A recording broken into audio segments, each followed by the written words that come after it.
శ్రీ గణేశాయ నమః. కార్తీక పురాణము 17వ అధ్యాయము. ఆంగీరసుడు ధనలోభమునకు చేసిన తత్వోపదేశము.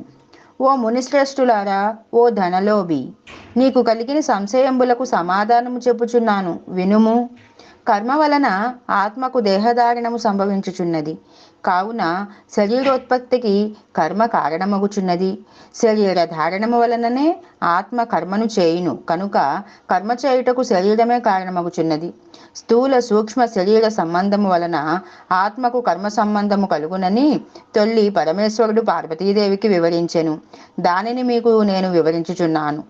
ఆత్మ అనగా ఈ శరీరమున అహం ఆవరించి వ్యవహరించుచున్నది అని ఆంగీరసుడు చెప్పగా, ఓ మునీంద్ర, నేనింతవరకు ఈ దేహమే ఆత్మయని భావించుచుంటిని కనుక ఇంకనూ వివరముగా చెప్పబడిన వాక్యార్థ జ్ఞానమునకు పాదార్థ జ్ఞానమునకు కారణమగుచుండును. కాన అహం బ్రహ్మ అను వాక్యార్థమును గురించి నాకు తెలియచేయండి అని ధనలోభుడు కోరెను. అప్పుడు ధనలోభునితో ఆంగీరసుడు ఇట్లు అనెను. ఈ దేహము అంతఃకరణ వృత్తికి సాక్షియే. నేను నాది అని చెప్పబడు జీవాత్మయే అహం అను శబ్దము. సర్వాంతర్యామి అయి సచ్చిదానంద రూపమైన పరమాత్మ నహ్ అను శబ్దము ఆత్మ ఘటాదుల వలె శరీరమునకు లేదు.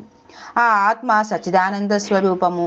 బుద్ధి సాక్షి, జ్ఞానరూపి శరీరేంద్రియములు మొదలగు వాని వ్యాపారమందు ప్రవర్తింపజేసి వానికంటే వేరుగా ఉన్నదై ఎల్లప్పుడూ ఒకే రీతిగా ప్రకాశించుచుండును.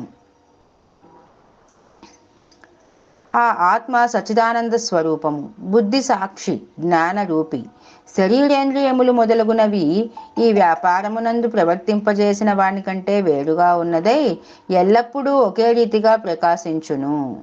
కాబట్టి ఆత్మ అనబడు నేను అనున్నది శరీరేంద్రియాదులలో ఒకటి కాదని తెలుసుకునుము.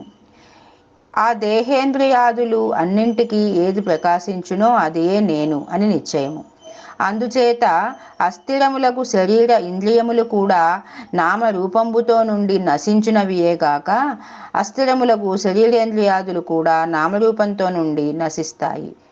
అవియేగాక ఇట్టి దేహమునకు జాగ్రత్స్వప్న సుషుప్త వ్యవస్థలు స్థూల సూక్ష్మాకార శరీరంబులను మూడింటి యందును నేను నాది అని వ్యవహరించేదే ఆత్మ అని గ్రహించుకొనుము. ఇనుము సూదంటు రాయిని అంటిపెట్టుకుని తిరుగుట వలన శరీర ఇంద్రియాలు దేనిని ఆశ్రయించి తిరుగునో అదే ఆత్మ. అట్లే ఆత్మ వలన తమ పనిని చేయును. నిద్రలో శరీర ఇంద్రియాల సంబంధము లేక గాఢ నిద్రపోయి మేల్కొన్న తరువాత నేను సుఖనిద్రపోతిని, సుఖంగా ఉంది అనుకొనుటయే ఆత్మ. దీపము గాజుబుడ్డిలో ఉండి ఆ గాజును ప్రకాశింపజేయునట్లే ఆత్మ కూడా దేహేంద్రియాలను ప్రకాశింపచేస్తుంది. ఆత్మ పరమాత్మ స్వరూపమగుట వలన దానికి ధారాపుత్రాదులు ఇష్టమగుచున్నారు. అట్టి విశేష ప్రేమాస్పదమగు వస్తువేదో అదియే పరమాత్మ అని గ్రహింపుము. తత్వమసి మొదలైన వాక్యములందలి త్వం అను పదమునకు కించిత్ జ్ఞాత్వాది విశిష్టమందు జీవాత్మయని అర్థం. తత్ అను పదమునకు సర్వజ్ఞ త్రిగుణాత్వ విశిష్టమైన సచ్చిదానంద స్వరూపమని అర్థము. తత్వమసి అనేది జీవాత్మ పరమాత్మల ఏకత్వమును బోధించును. ఈ రీతిగా సర్వజ్ఞత్వాది ధర్మములను వదిలివేయగా సచ్చిదానంద రూపం ఒక్కటియే నిలుచును. అది ఆత్మ దేహ లక్షణంగా ఉండుట, జన్మించుట, పెరుగుట, క్షీణించుట, చచ్చుట మొదలగు 6 భాగములు శరీరానికే గాని ఆత్మకు లేవు.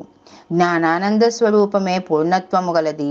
వేదములలో దేనికి సర్వజ్ఞత్వము, ఉపదేశము, సంపూర్ణత్వము.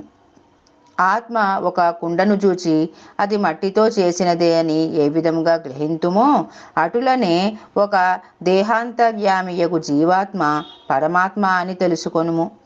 జీవులచే కర్మఫలము అనుభవింపజేసేవాడు పరమేశ్వరుడని, జీవుల కర్మఫలము అనుభవింతుడని తెలుసుకొనుము. అందువలన మానవుడు గుణసంపత్తు కలవాడై గురు శుశ్రూషనొనర్చి సంసార సంబంధమగు ఆశలన్నీ విడిచి విముక్తిని పొందవలెను. మంచి పనులు తలచి చిత్తశుద్ధితో దాని వలన భక్తి జ్ఞాన వైరాగ్యములు కలిగి ముక్తి పొందును. అందువలన సత్కర్మానుష్ఠానము చేయవలెను.